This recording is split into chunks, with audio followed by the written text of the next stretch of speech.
Oh, always a pleasure when the Hall of Famer, one of the greatest to ever do it, joins Golden Days.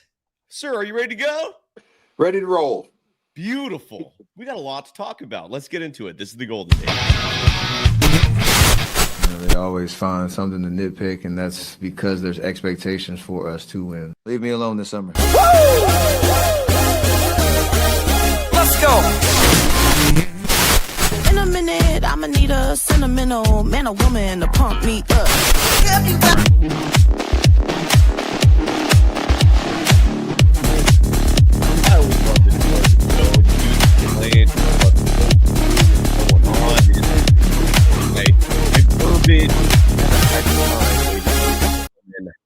Welcome to the Golden Days, the Rick Barry Show edition. When Rick's on, I always have this particular soundbite ready to go. Jack, can people handle the truth? You can't handle the truth. Well, no, they can. And Rick, that applies to you as well when you're dropping truth bombs on the audience. How are you doing, sir? You're joining us from Colorado, I believe, correct? Yeah, I'm back in my Colorado place. Too hot and humid in Florida for me now. So enjoying the nice, much cooler weather here and getting ready to have the U.S. Senior Men's Open PGA Championship this week here at our course at the Broadmoor. So that'll be fun. Those guys will have a lot of fun on those greens. The amazing thing is, they don't make the greens as hard as they are for us as they do for the freaking pros. I mean, those guys are bitching and complaining. The last time they were here, they were all moaning. I know those guys because I used to broadcast, golf for years. And I said, "Are you kidding me?" I said, "The tee was on the top right shelf on the 18th hole. Balls are coming up 3/4 of the way and stopping." I said, "When we played, if you hit a shot like that, it rolled not only off the shelf but all the way back off the front of the green." So stop complaining, you guys. Complain. It's all good.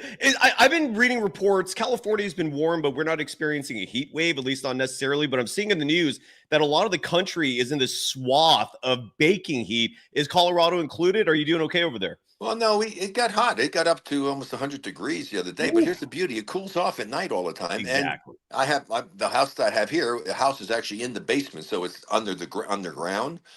So go down there, it's like 20 degrees difference. I don't even have air conditioning in this home. Yeah, I mean, I have some portable air units that if I needed to have, I stick it in the window and do it. But it's so beautiful that it could be 90 degrees and cool down. It'd be nice and cool at night. And if it had been really hot for a few days in a row, I'll sleep in the basement in the guest room. Beautiful. Well, we have a lot to discuss. This is draft day, and I'd love to hear stories about your experience with that. You're the former number 2 pick of the NBA draft. You've also had multiple sons drafted. So you have a lot to share in terms of personal testimonials. We obviously have the Warriors to discuss. Nothing new to report yet. And Rick, I'm not feeling good about every minute that passes where there's no new news, at least pertaining to Jonathan Kuminga. I am on alert. But there's also Draymond Green had something very interesting to say, and maybe even more interesting was Kevin Durant saying something fascinating recently, or at least a source quoted him as saying something fascinating. We'll cover all that and so much more, but we got to give some love to the sponsors of this program, and that includes a cover band that once played for Eddie D at his compound in Montana. They play every Niners pregame party next door to Levi Stadium. They call those red zone rallies. I'm talking about a cover band called Decades. They are awesome. They're available for you to play live music at your event, whether that event is a wedding, whether it's an anniversary, whether it might be a corporate fundraiser like the Catalina Wine Mixer. Rick, what are your plans for this summer? Are there any big special events you're going to that may require live music? Well, I don't know. Next June, my son's getting married. Canyon. So, but yeah, no, I don't. I'm going to a lot of different things. But certainly, I would highly recommend these guys, mainly because that they play the kind of music I love. They play just all the different decades. I mean, so you want some music, they're going to play something that's going to appeal to you more than likely. And so I enjoy that. I'm a fan of that type of music, and they do a great job, obviously. So, if you've got the money and you can afford them, yes, that's the biggest thing. Yes. You're not going to go wrong. And look, if Canyon Barry, your youngest son, next summer decides he wants to hire Decades for the band, all Canyon has to do when he reaches out to either Kyle at atomicmusicgroup.com, again, Kyle at atomicmusicgroup.com, or just go to decadesofficial.com. You can follow him on Facebook and Instagram at decadesofficial. Mention the program, mention Rick, and you can get a discount. And like Rick said, when you're hiring live music, a discount could go a long ways for you. But most importantly, go to decadesofficial.com, reach out, hire them, and have the time of your life. Thank us later. Today's episode also brought to you by BetOnline, the world's most trusted betting platform. The NBA is officially over, and I think this is a good time, Rick, to bring up the NBA Finals, which just concluded. We had our first Game 7 since 2016, which is insane. I mean, we're talking a 9-year gap. And unfortunately, though, we had a massive injury that, at least for me, spoiled it. It put a huge damper on things. But what was your reaction to Game 7? I haven't had a chance to ask you that on the show, and I haven't heard you talk about it publicly. So fire away, sir. Your thoughts? Well, congratulations to OKC. They did a great job. They were one of the best teams all season long, played very consistent basketball. Probably overall the better team. They've got some really good young people. They're going to be a factor for a number of years. Injuries are such a big part of it, and obviously that was the major factor for the Pacers. Yeah. Halliburton going down really hurt them tremendously. Although I still don't understand that one game that he played that was just so bizarre when he hardly even looked to shoot the ball. But that was really weird to me. That was weird. You're right. But they reminded me so much of the Warriors, who we obviously follow very closely, during some of their runs to championships when they were their own worst enemy. Turnovers. Oh my God. You can't afford to turn the ball over 20-something times on the road and expect to win a basketball game. I mean, it just doesn't happen all that often. Some of the passes that they made, I mean, I used to love to play against a team like what OKC does when they double team and they're very aggressive. The easiest thing in the world to beat as an offensive player is a defender who's really aggressive, because he's taken every little thing I do, he's reacting to. And I just want to get him to do a little lean. That's all. And it's so easy with a guy, and it's overly aggressive to beat. I mean, seriously, the best defenders are not overly aggressive players. Overly aggressive players you could destroy because it's so easy to get him just a little bit off balance. And so the decisions that they made at times, they should have just picked those guys apart, made them pay a dear price for playing that kind of defense. And but when you lose one of your key players, and he is a key player for that team, no question. I heard that he's out for all next season. Somebody that I know from the Pacers got back to me. That's such a shame. I mean, obviously it was a worse injury than they had anticipated, because a lot of guys come back. Well, even Kevin Durant, who we'll be talking about later, had the Achilles, came back from that and had his best season ever statistically. Well, I think after his Achilles operation, if I'm not mistaken. But he also missed like a year. I think a year is the standard timetable for an Achilles injury. Rick, if you don't mind me asking this question, just to take away from the finals for a second, still sort of on topic, but this Achilles injury, to me, it's the worst injury a basketball player can suffer. The NFL, I feel like players come back faster. You can come back within 6 months, and I don't know if the turf has something to do with that, or maybe a less of an emphasis on speed and more so on physicality in football. But in basketball, your athleticism means so much. And usually a year is the window. But this postseason, we saw Jason Tatum and Tyrese Halliburton go down. This injury has there was a list I read the other day. I don't have it in front of me right now. But this last season, I think we saw 8 or 9 NBA players go down because of an Achilles tendon being torn. Awful injury. When you played, was this prevalent back then when people were wearing much shittier shoes and less information? Like, what's going on from your perspective? Well, I don't think the shoes, the equipment has a whole lot to do with whether you get an Achilles or not. I am a big believer that one of the reasons we're seeing a lot of stuff like Achilles and other things of that nature, for the men especially, is AAU basketball. And that's because from a young age. The wear and tear on these kids, especially at the young ages they start doing this, they go on these places. I try to keep Canyon away from that because it wasn't as prevalent back when my Scooter and John and Drew and Brent were doing this stuff. But with Canyon, I mean, AAU, like, huge thing. They would go and leave and go on a Friday sometimes and go and play a game Friday night, play 3 games on a Saturday, maybe, and then maybe 2 or 3 games on Sunday. That's crazy. That's too much wear and tear on a young kid, especially at the early ages, when your body hasn't totally, completely grown to where it needs to be in order to be able to handle that type of jarring and pounding on a constant basis. I've seen so much of that happening and taking place, and these guys are coming from that generation when AAU basketball, they all played that, and they all were out there playing just a crazy number of games in a short period of time. And I think it's worn them down. And it sucks. It's clearly not beneficial to the game. Do you think there should be some sort of adjustment with the schedule? Like, should there be less games? Is there anything the league, in your opinion, should do? No, I don't. I think what they need to do is start with the kids at young. Stop this AAU garbage playing that many games. I think if you start to talk to all the orthopedic people around, I think they would concur and agree with that the body for a kid that age is not ready for that kind of pounding. And I think that would minimize the chances of them breaking themselves down and not being able to develop themselves in a way to make them as strong as possible to be able to endure that type of a pounding. And it may eventually cut down. Now, that's the only time is going to be able to tell whether or not that's going to be the case.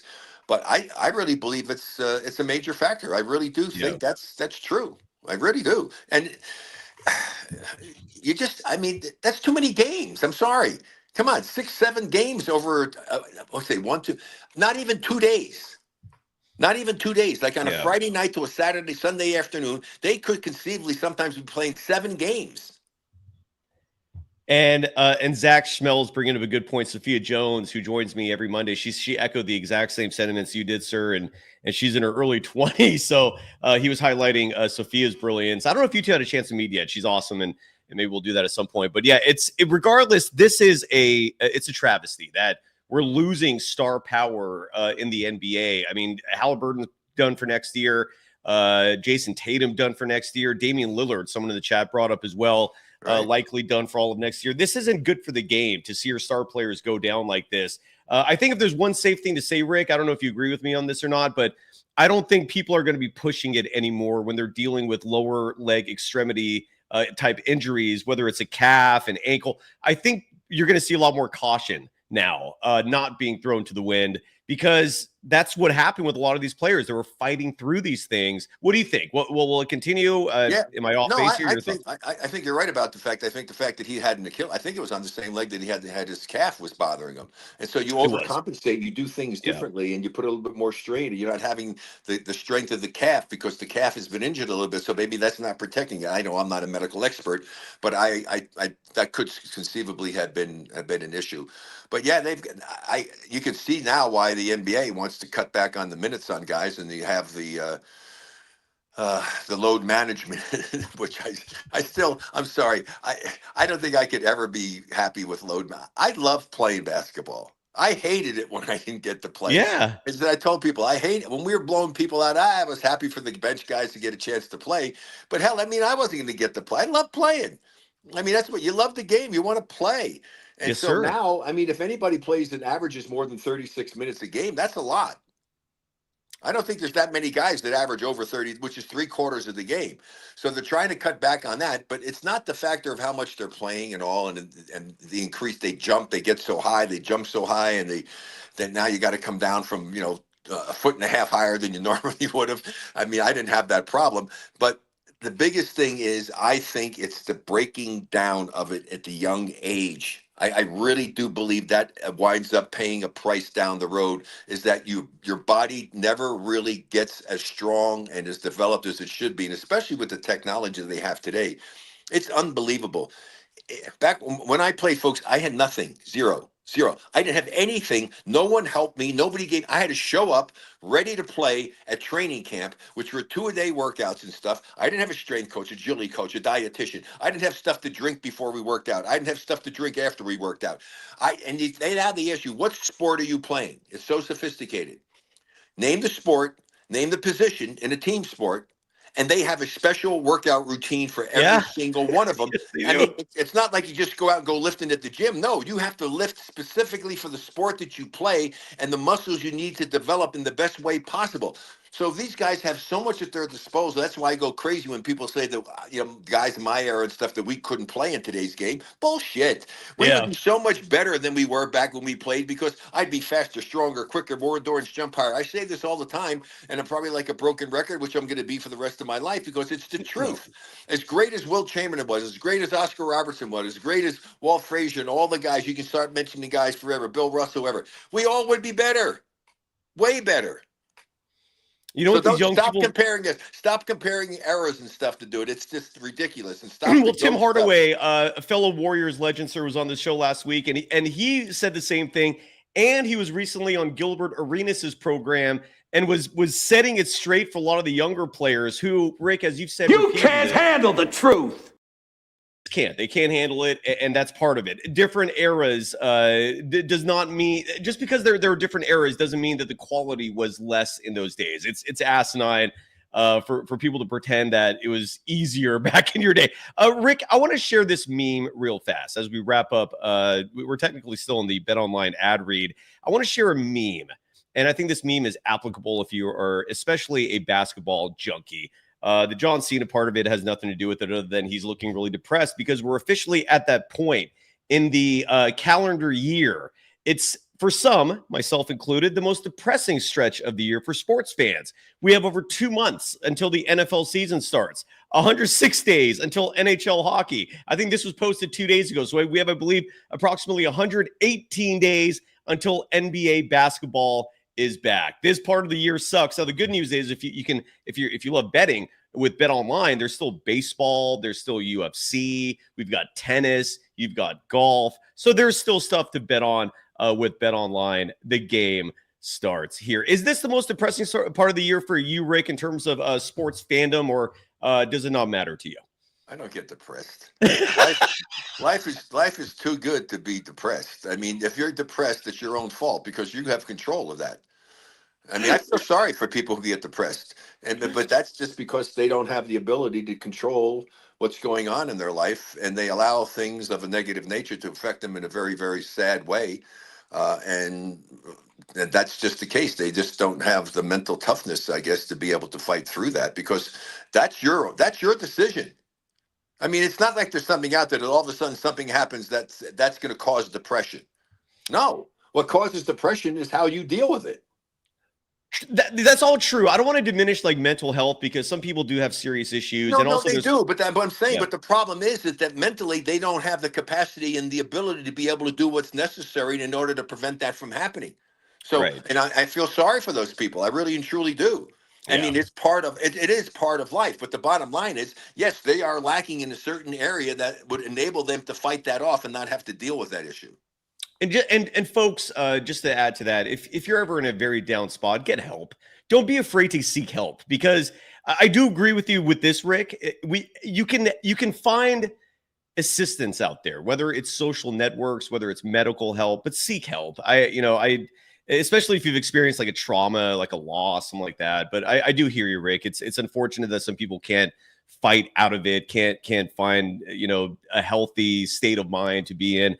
Well, I one last thing I'll say since we're on the subject, and I always try to throw this out there. And sometimes you have some things, chemical imbalances or things of that nature that you can't control. Okay. But a lot of stuff you can control. Yeah. But especially the thing when you have a loss of a loved one. Okay. I mean, even to some point, an animal sometimes is so important to someone, and people get always sad and depressed over that. And because you have this bond with this. Oh yeah, this important in life. Yeah. But here's the thing. I always try to tell people, and I've spoken with a lot of friends over the years. Look, you're sad because your wife, your sister, whoever it may be, somebody that's really close to you, somebody dies. The last thing in the world that person that you love so dearly, who loved you so dearly, would ever want would be to see you getting depressed and having it ruin your life. True. Okay. True. So that person that you love so much, who loves you, they don't want to see you doing that. I mean, so they would. I mean, if they could come down, they'd come down. Maybe some smack you to say, "What the hell are you doing, Cyrus? Stop it!" Yeah. Yes, I mean, seriously, if they were there, they would be picking you up, say, "Come on, don't let they," and they would help you get over it. The last thing they want is for you to get depressed and have a real problem with life, because Yes, sir.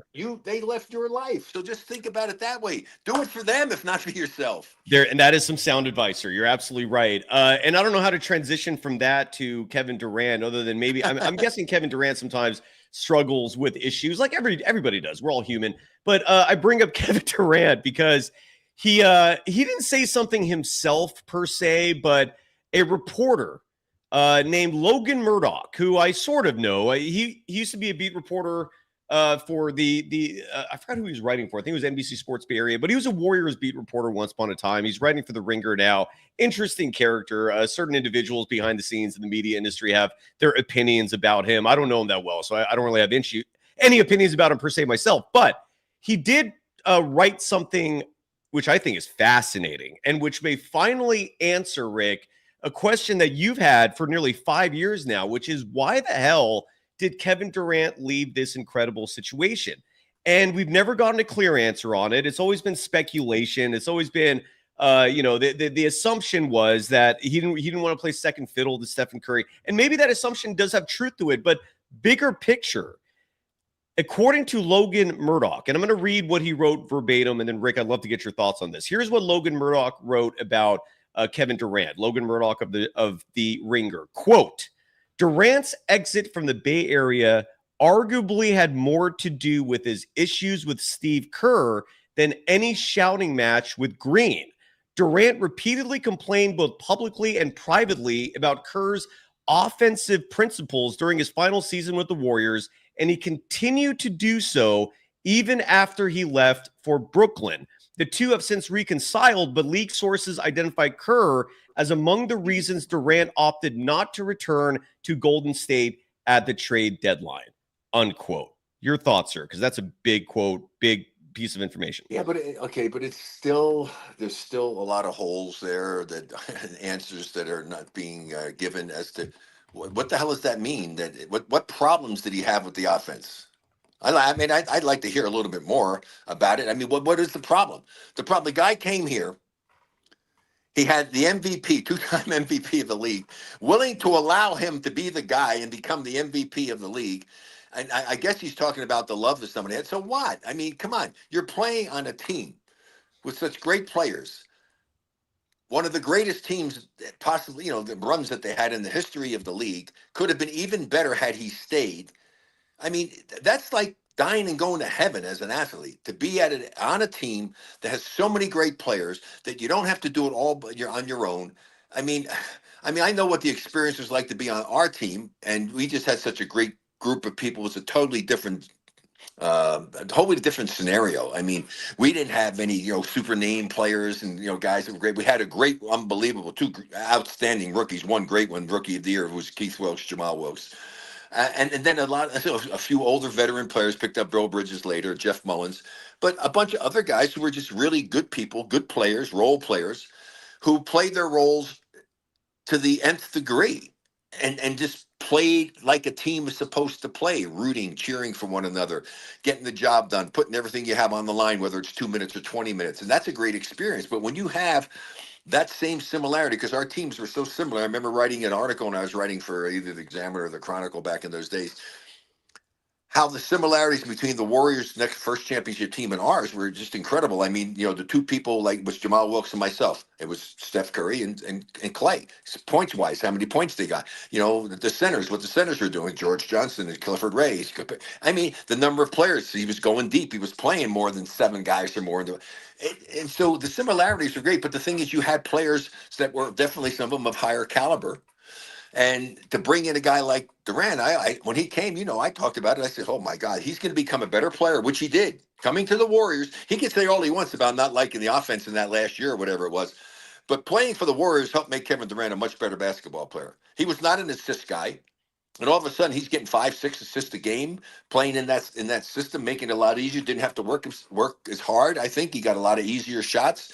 I think it had to be more fun for him to play. So I just like to know, what was the problem he had with the offense then? Why? I can maybe provide a little more context for you there, because I started doing, when I saw that quote, this was about 2 days ago, I started doing a lot of research, and a lot of other people started writing about this as well. Here's what I can gather in terms of maybe providing a clearer picture here in regards to Durant's words. He went to the Nets and had similar issues with Steve Nash. And the issue he had with Nash was stop trying to overcomplicate the offense. Keep it simple. That was his issue. He went to Phoenix, and the last year with the Suns, and he just got traded to the Rockets. And Rick, I'd love to get your thoughts on that side note. But and he had an issue with Budenholzer, and that was an infamous spat that they had in the middle of the game where Durant was not happy with I don't know if it was a specific play call or if it was Budenholzer's message, which was pass the ball, spread it out. And Kevin Durant's issue repeatedly has been, I'm arguably your best player. Why are you scripting all these plays? Why are you overcomplicating a situation when all you have to do is just give me the damn ball and get out of the way? I think that's in essence what he's thinking. Now, when it comes to the Steve Kerr part of this, there's now two players that are having problems with this. And in both instances, I think it's players who don't appreciate being treated like a role player. I think they want to be more involved. I think they feel that they're too talented to have their talents wasted, if you will. Sorry for the redundancy there. Does that paint a clear picture? Or your thoughts on what I just said? Well, no, it doesn't paint a clear picture because they had such great success playing the way they were playing. In fact, if anything, you remember I said that one of the problems that the Warriors had is, if anything, during when Kevin was here, and they had great success, obviously, but when they struggled sometime, it was because they stopped playing the brand of basketball they got them to be really, really good with 4, 5, 6, 7 passes, and they would rely on Kevin and put the ball in his hands. Now, if he's having one of his great nights, it works. But if he's not, they're not as good a team. Yeah. So it's about they do like they did with the Bulls, right? They ran the old ancient Stone Age basketball, running the triangle offense. And then if they got in trouble and didn't get stuff off of that, they gave the ball to Michael at the end of it. So that's what they should have done. And that's a great way to do it. You can have that and then put the ball in Kevin's hands. He can always get a shot anytime he wants, but run your offense, do the stuff, see what you get out of it. If it comes down where things are tough, you've got Steph who can get a shot, or come on, how the hell do you defend a team like that? And then if you screw around and come help, you threw it to Clay, who would kill you from the perimeter. I mean, what an ideal situation. I mean, so I don't buy that. I just think that you never change what you're doing that works unless you're forced to. Right. That's a fair thing. And so I can understand his feelings because he is unstoppable. He can get a shot anytime he wants because if he has a guy guarding him that's his size, he's going by him. If he has a small guy, he can shoot over him. And Kuz 1998 is asking me to read Durant's response to that because Kevin Durant on Twitter did respond to that post. And here is what his response was. He didn't deny it per se, but he wasn't happy about it. Here, I'll share my screen so you can see the tweet itself from Kevin Durant, who, as most of you probably know by now, loves his Twitter. Kevin Durant said, quote, "We still on this? Obvious opportunity for Logan Murdoch to gain even more attention and try to revive his career by using my name and the Warriors. The audience is sick and tired of the same bullshit narrative. Be better, my man," unquote. So no denial, but he was unhappy about it. Anything you want to add to that? Well, it's the past. It's over with. What the hell? Who cares? Yeah, I mean, it's so far gone now. It doesn't matter. Now, the interesting thing is, how is he going to fit in, and how are they going to utilize him in Houston? Well, here's the thing, Rick. It's not. I want to actually add to that for a second. It's not way in the past. The reason why I say that is because, and this is I'm still tripping out about this, and I can't thank Draymond Green enough for his candor, for his transparency, his authenticity. Draymond Green, a couple weeks ago on his weekly podcast, said that the Warriors had the principle in place to get Kevin Durant back from the Suns before this recent trade deadline, which is insane to me. And Kevin Durant himself said no to the Warriors. So this was fairly recent. This was about 5 months ago, where Kevin Durant turned down an opportunity to come back to the Warriors. So it was a little recent that this, in terms of this. Well, yeah, that one is sure, and that's interesting that he had an issue with Steve's with his offense and doing stuff. So listen, everything in life happens for a reason. It wasn't meant to be. It wasn't meant for him to come back. He didn't come back. And that's the whole thing about life. Everything happens for a reason. You can't always have the answer immediately. Sometimes it might take a day, a week, a month, a year, 2 years, 3 years. I've had stuff happen that it took years, and I finally realized why something didn't happen. And then I realized why it didn't happen, because if it had happened, what I'm doing now would never have happened. I mean, you screw up the Yes. space-time continuum, to use Star Trek, okay? You can't mess with the space-time continuum. And so, yeah. And so why do we want to? I don't live in the freaking past, I okay? know. I'd like to take the most of today. Which is and I'll healthy, take- by the way. Going back to the depression talk you had just a moment ago, that is one of the best ways to practice mental health. Stay in the present, stay in the now. If you think about the future, you're worrying. If you think about the past, you're regretting, stay in the present. Sorry to interrupt Thank you. Make the most of every day. Deal with tomorrow when it comes. Always give your best effort, and you should be able to sleep peacefully. You may not be successful, but at least you know you tried your best to be able to make the most of the situation that you were dealt with. So Yes, sir. anyway, so hey, he didn't come. It wasn't meant to happen. They have Jimmy. Jimmy helped a great deal, and then sadly we had the injury. Right? Same thing. The Pacers are probably saying the same thing. You know, oh God, we fought, we did all the stuff we did. We got so close. We won miracle games. It was an incredible playoff series, and then we lose one of our key players, and then we shot ourselves in the foot because they shot horribly, turned the ball over 23 times or something. I thought they gave up 32 points on turnovers. They gave up, I think, in that game, some It was a lot ridiculous of number. turnovers. Yeah. So anyway, that's the way you have to deal with life. I mean, I still have nightmares. I can still see the pick and roll play with Wilt Chamberlain guarding Nate Thurman, and I mean, so yeah, you'll never forget those things. Trust me, that's just the way life is. And so, fortunately, I can stick it on the back burner. And then when people ask, Rick, you miss playing? No, I don't. They look, weird. I said, no. I said, because I never think about it. Why would I want to think about the fact I'm never again going to be able to do what I love to do so much in my life? I could get depressed over that. Well, I'm not going to do that. Exactly. Yeah. And LT adding some levity here to the comments, saying I wouldn't want to play center for the Warriors either, referring to Kevin Durant, who oftentimes in a small ball lineup would end up playing center. Yeah, center at 30, center at 22 feet from the basket. Right. Hey, come on. Wait a second. Hold it. Let's face it. There is no center in basketball. They took the center positions off the All-Star games. There is no center anymore. Good point. I think the reference is more so like maybe Kevin Durant got tired of having to defend much bigger human beings, at least physically speaking. Girth-wise. Yeah, girth-wise. Yeah, girth-wise. Girth. Thank you. Yes, girth-wise. That's probably the reference. Well, what is your thought real fast? And while you answer that, I'm going to let my dog out here real fast. I poorly prepared for that. It'll take 1 second for me to get up and do that. But quick question, sir. Kevin Durant's with the Rockets now. How good are the Rockets? Is that going to be a game changer for them? What are your thoughts on the Rockets now that they have Kevin Durant? That's a big, deep team, sir. Yeah, well, while Cyrus is going to let his dog out, I'll answer that question. So who knows? I mean, the bottom line is that you just don't know. What is this chemistry going to be? How are the players going to accept Kevin coming in here? How is he going to be utilized on that team? How will guys react to what the coach comes up with as far as their offensive philosophy is going? What kind of a commitment and how good are they going to become as a team defensively, which is a critical factor, because you have to be a decent defensive team to win an NBA championship. So there's a lot of unknowns that only time is going to tell how it's going to work out. But without question, the Rockets are getting a incredible talent, towards the end of his career, but still playing at a very high level. I can only say this, Kevin. I hope your experience with the Rockets turns out better than my experience with the Rockets turned out. Now, I will say that I did meet and have some unbelievable teammates. I love Moses and Calvin and Mike Newland and Rudy. Great guys, Mike Dunleavy. I mean, super, super guys that I had wonderful time getting to spend with them.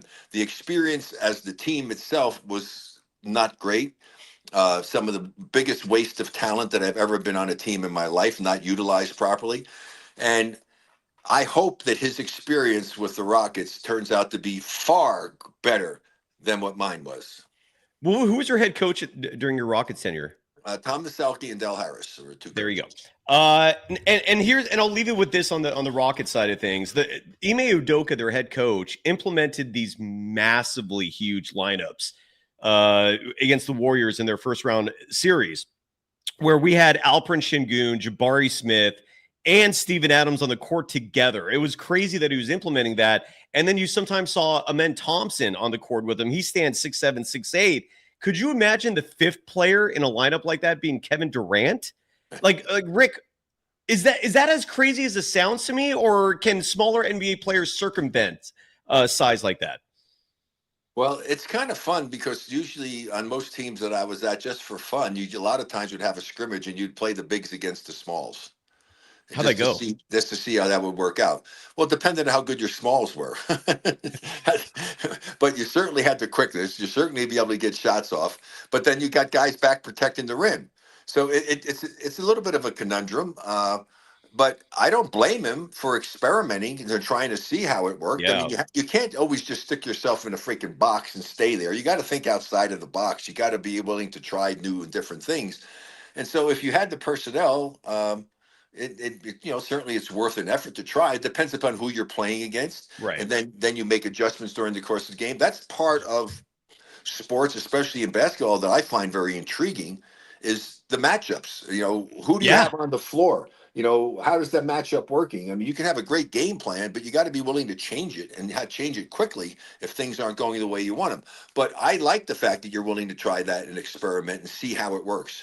Because then you have different weapons. You have the more weapons you have in your quiver. If you're an archer, the better off. You don't have all the same type of arrows because you're hunting different species, right? So the same arrow may not work well for one species as it does the other. In basketball, the same offense that you run is not necessarily best against all the opposition that you go up against. You have to put a different offense on the court and play a little different style depending upon your opponent. And we say hello to an awesome audience member. If I remember correctly, Wall, you're a Pacers fan. Correct me if I'm wrong on that, but hello to you, and I'm sorry about your Pacers.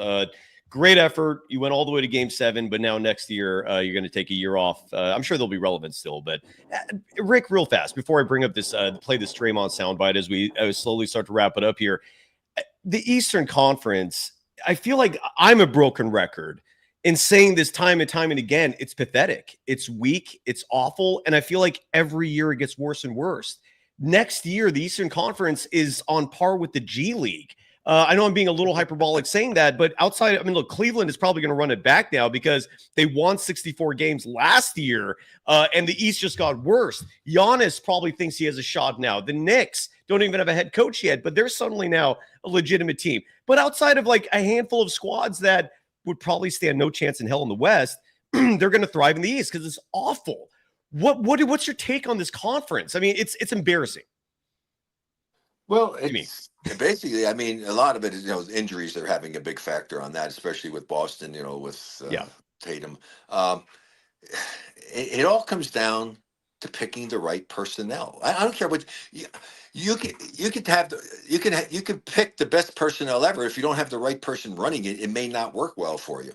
Conversely, you can have the best coach ever and not have the right personnel, and he's not winning the championship. So you don't win a championship without having the right talent. So it comes down to recognizing talent and putting a group of people together with the right attitude, the team attitude, unselfishness, with the ability to play outstanding team defense, unselfish offense, and utilize the talent in the most effective way possible. And that's the coach's job, is to evaluate that with what you have.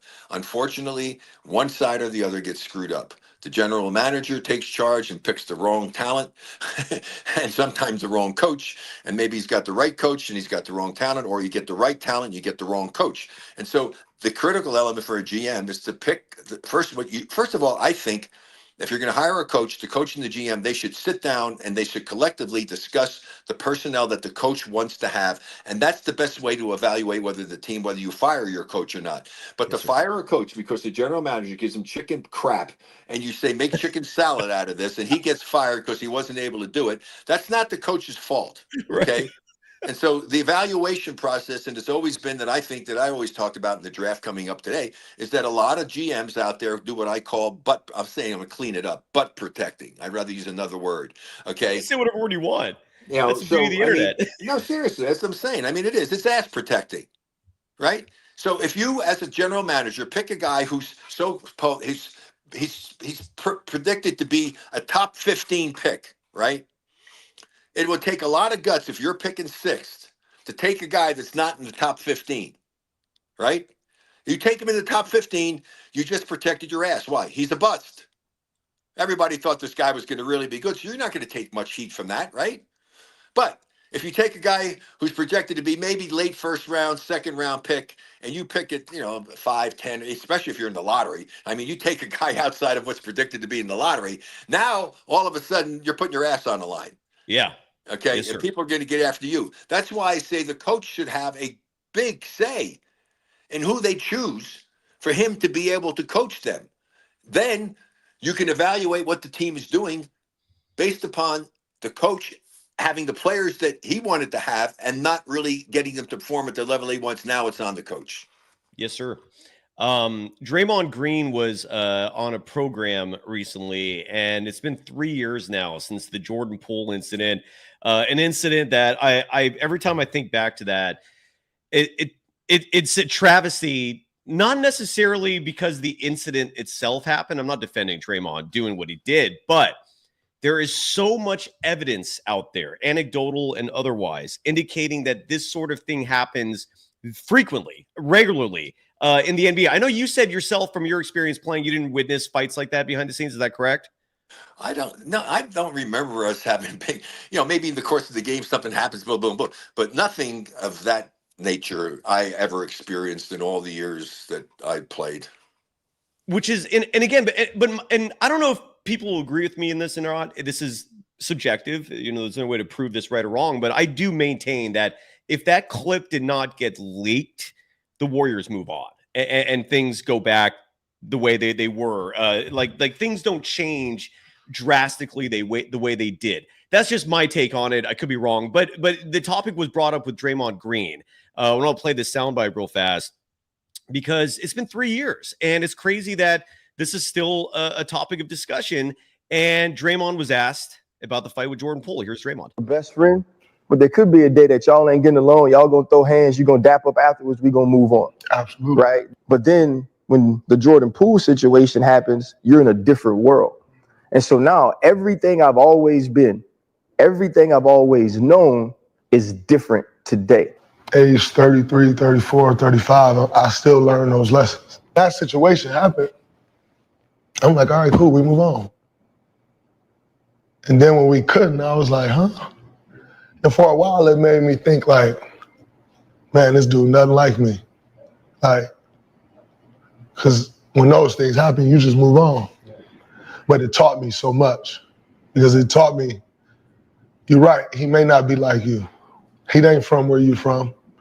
The things you went through, the way you had to come up, he may not have came up like that. So for that 5 seconds, I forgot where I was at because I immediately went to what I know. But what you know don't really work here. Yeah. And everybody say, oh man, but you was 10 years in, you should know better. You're still learning, 9 years in. But it's them lessons like that ultimately make me who I am to this day because, man, I fucked that up. He did. But I also agree with him. I don't know how you feel, Rick, that if this wasn't leaked, if the public didn't know about it, I do think everyone does move on. I have a clip I was going to play if we have time. I don't know if we do, of Olden Polynice talking to Byron Scott about a team fight that he experienced, and it was violent. And it's about a 2-minute long clip. I don't know if we're gonna have time to get to it, but my point is there's a lot. I know you didn't experience it, but a lot of other players have said that they have witnessed and been a part of really serious physical altercations behind the scenes, and then you just move on from it because what's the point of capturing it? Sorry, go ahead. Okay, no, it's fine. But it's the different generations here. That too. Totally different. Yes. When we grew up, it was there. Coaches screamed and hollered. It was crazy stuff doing. All of a sudden, I mean, it's a different world that we live in today. Times change. That's why Draymond said he's older enough. So Draymond, I go back further than Draymond. Draymond would have been fine around us. Would have been no problem. But not in today's world. Not with the way these kids are coddled, the way they're treated, and the way that people kowtow to them and they kiss their butts and they have a sense of importance that they really shouldn't have, that they really, because they play basketball, there's something special. Bullshit, you're not. You're just lucky. You're lucky that God gave you the talent to be able to have a sport out there and play a sport that you love to play and become a multi-millionaire doing it, but they get spoiled. And so the whole attitude and the way they approach things under normal circumstances, hey, that happens. You get into it. You move on. Yeah. You move on. It's in the Yeah. past. Get over it. It's crazy that whoever leaked that video caused basically the implosion of the Warriors dynasty, and that person's still scot-free out there today. We've never figured that out, and we probably never will. Insane. But I do appreciate hearing Draymond say that. It exhibits self-awareness to me, at least, depending on whether you think he's being genuine, but I do. And I think he's genuine. I think he's sorry that he did it. He wish he hadn't done it. And like he said, he lost his cool for 5 seconds. And in the, hey, I did it. I am sorry about it, and move on. He forgets about it. Unfortunately, the guy he did it to couldn't forget about it. And again, I feel like he would have if that wasn't public. The public part of it is where this thing exploded, and that leaker got cash. He left destruction in his wake. Congratulations to that person, whoever they are. R. Jonesy, I know we got to wrap it up here. It is NBA draft day, but the Warriors don't have a pick today. They have the 41st pick in the draft tomorrow. We might do something tomorrow. Stay tuned for that. But R. Jonesy, I don't know what this means, but R. Jonesy wanted the question asked to you, sir, on your son winning in his warm-ups. Do you understand what that reference means? Because I do not. The slam dunk contest, he had his warm-up jacket on. I joked about it to him. I said, I know why you wore it, because when you wore it, you put your arms out, it helped give you more lift, like a wing. Is that true? No. Oh, okay. No. I said that jokingly, but right. But I actually, for second thought, like, is that true? It might be. Aerodynamically, I'm not a rocket scientist or anything like my son Canyon is. He's working for a rocket company now, and masters in nuclear engineering. I would think, just watch, wings on planes have a big thing as far as the flaps and stuff. So it may well be that he got a little extra lift with the jacket. I don't know. Any update? Is Brent still with the Suns as an assistant? No, well, they got Bodenholzer's out, so I'm assuming, I don't know for sure right now whether they're going to be letting him go. Depends upon what they do coaching wise and whether they want to keep any of the staff on there. But if not, I mean, he's got a contract, so they're going to be paying him one way or another. So, there you go. Again, my dream is, and it's highly unlikely it's going to happen this year, but it could happen as soon as next year. But my dream scenario is your son taking over as head coach of the Warriors. He's got a brilliant mind, sir, and it doesn't surprise me coming from your genetics. Well, he loves. I was surprised because I thought they were grooming him to become the GM. That R.C. Buford was getting towards retirement age, and they took him from VP of basketball ops for the Spurs and moved him down to GM of the. Right. Yeah, moved down to GM of the G League team, and then he had this opportunity when Budenholzer asked him if he wanted to be an assistant, and he decided to take it. And he was really good at broadcasting; had that as a career. So I feel badly for him that he decided. Well, but he went after his passion, and he wanted to do the coaching. So obviously, that's something that he feels strongly about, and he's fortunately in a position where he can pick and choose what he wants to do. But I was surprised when he took that job and not even be the head assistant, but just to have the experience of being an actual coach. My guess is, and correct me if I'm wrong on this, my guess is he took a position like that for the experience, just because even a year being an assistant, the experience is invaluable. You have it on your resume now. So it's not great though if your team isn't winning. That's true too. But again, fortunately, he's not getting the blame for that. The winning coaches' assistants have gotten so many jobs, and so many guys like UB Brown's assistants got so many jobs because the team was winning, and also everybody figured, well, they probably learned a lot from him, and that's not necessarily the case all the time. So. It's a shame that you're not the head coach, sir, because then he would immediately be your assistant, just like Nicholas Kerr is now the assistant for the Warriors. Yeah. I'm being facetious, but yeah. Hey, there's nothing like nepotism. But here's the deal. Nepotism is great if the person is deserving of it. Why in the world would you not give a job to your son if your son is as qualified as other people who are out there? It makes no sense, because at least it's somebody that know that you can count on. Because you are the captain of a ship. As I told Butch Beard, who was with the New Jersey Nets, asked me if I would be an assistant with him. And I said, I would definitely be interested. Now, I played with the Nets and all.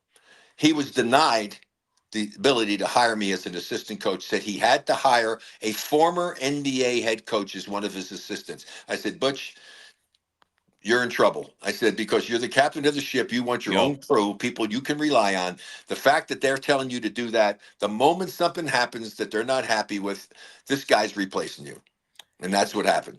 I feel like that's where you're standing as a coach. If you can pick your assistants, you're in a good place. The owner trusts you, they like you. If you're in a point where they're picking your assistants, you might be in a whole bunch of trouble. Is that a fair assessment? That's definitely a fair assessment. Listen, I wish everybody a wonderful summer. Have a You gotta go. Yeah. 4th of July coming up. You know, we've got greatest country in the world, so let's have a wonderful celebration there. I've got to get off because I've got to get on a very Absolutely. phone call. Let's give some love to your companies before you go as well, right? You have two, maybe three. Well, just do medicilleaf.com, medicilleaf.com. The code is RB24 for all of them. Medicilleaf.com. And then you can go also to Ghost Sleeves, same thing, ghostsleeves.com, use the same code. And then Titan Pickleball. I'm with a new pickleball company, paddles and other stuff they have. Ken Tran, the owner of it. I'm really excited about that. You can go to titanpickleball.com, check out their unbelievable paddles and stuff that they have there.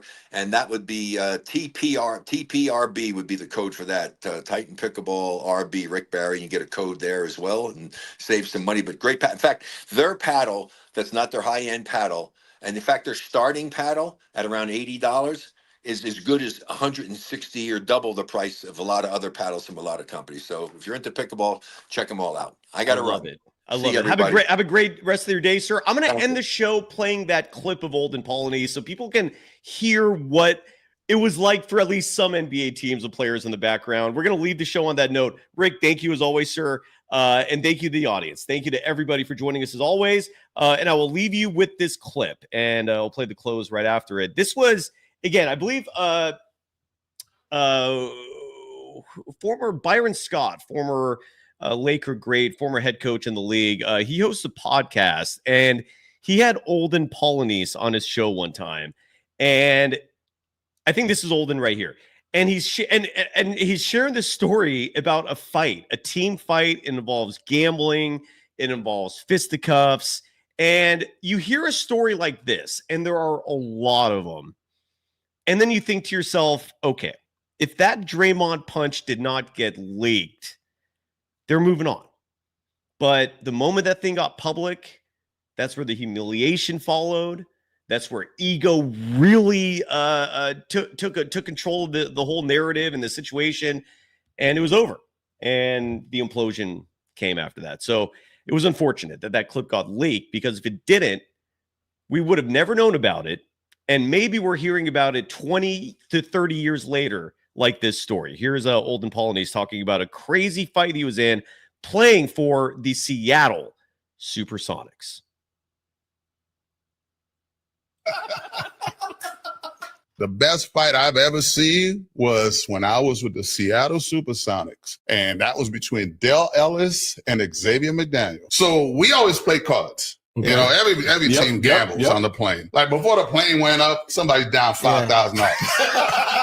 It was that kind of stuff. Like we started right away. So them boys are playing. Rule of thumb is this: when we're on the road, if you lose money, you pay us when you get back home. So we get back home from a road trip. Dale owes X, but still hasn't paid. You got to pay up, dude. So we're at practice, and X gets up. So he's like, yo, man, where the hell is my money? Man, shut the hell up. I ain't got your money, man. Next thing you know, pow, pow. Oh, wow. Punches are flying, and they're connecting. They're like, so we jump up. I grab X. Derek and Nate McMillan grab Dale. Casey Jones hears the commotion. He comes, what the hell's going on, blah, blah, blah. He cancels practice. Okay, fine. We think it's over. We get to the locker room. Somebody was supposed to be guarding Dale, and they didn't. He goes outside, comes back in the locker room with a 2x4. What? Are you kidding me? Starts swinging the 2x4. I'm not stopping that. You got smart real quick. I ain't stopping that one. So the coaching staff was like, Dale, put that down, or, you know, we're going to have to suspend you, all that stuff. They're throwing everything out. So they get Dale to leave. About an hour later, maybe, he comes back, because his stuff was still in the locker room. Dale Ellis. He overhears that X is going to the office. Goes to the office, and X had his daughter in his arms. And when the elevator door opens, Dale Ellis is standing right there. Remember, you had them big Motorola brick falls. Yeah. He said when the door opened, he saw it was X. With his child in his hand? While he's holding his daughter. And he takes off running. He ran? Oh, trust me, he needed to. So apparently X turned to Paul Wolpert, who was with him in the elevator. Paul, hold my daughter. X, I don't want to be involved. Hold my daughter, I'm whooping your ass and his ass. Holds the child before Dale could get to his car. And we ain't have whoop whoop back then. You had a key. You gotta stick them. Get the time. Man, he fumbling with his keys. Paul said he whooped that man like there was no tomorrow. Damn. Like he was whooping him when the police came. He was still whooping on this dude. Oh my Putting God. him in the bushes, taking him out. The best fight I've ever seen was when I was with the Seattle.